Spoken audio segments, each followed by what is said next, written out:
ఒక పెద్దమ్మ $2 million lottery గెలిచింది. ఎంతో ఆనందంతో ఫోన్ తీసుకుని తన కుమారులకు కాల్ చేయాలనుకుంది. కాని ఆలోచించింది. వాళ్ళు నాకంటే నా డబ్బుకే ఎక్కువ కట్టుబడి ఉంటే ఏం జరుగుతుంది? అందుకే ఆ డబ్బులు పాత బ్యాగ్లో పెట్టుకుని, పాత దుస్తులు ధరించి, ఎవరికీ తెలియకుండా ఆమె పిల్లలను కలవడానికి వెళ్ళింది. మొదట ఆమె పెద్ద కొడుకు ఇంటికి వెళ్ళింది. కొడుకు పీప్హోల్ లోంచి చూసి, అమ్మ వచ్చింది, ఏమన్నా కావాలసి వచ్చిందేమో. తలుపు తెరిచి, నేను లేను అని చెప్పమని వేరే గదిలోకి వెళ్ళిపోయాడు. అతని భార్య తలుపు తెరిచి, ఆయన ఇంట్లో లేరు అని తలుపు మూసేసింది. ఆమె బాధతో అక్కడినుంచి వెళ్ళిపోయింది. తరువాత చిన్న కొడుకు ఇంటికి వెళ్ళింది. అతను, అమ్మా, వస్తున్నట్టుగా చెప్పలేదు అని అన్నాడు.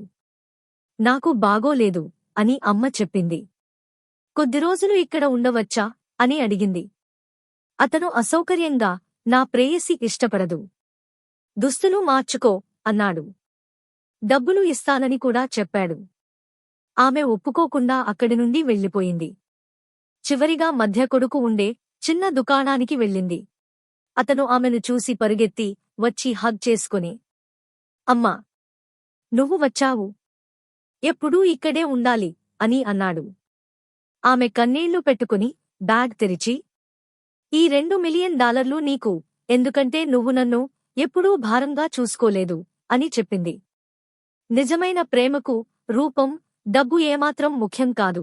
మనల్ని మనిషిగా గుర్తించేవారే నిజమైనవారు.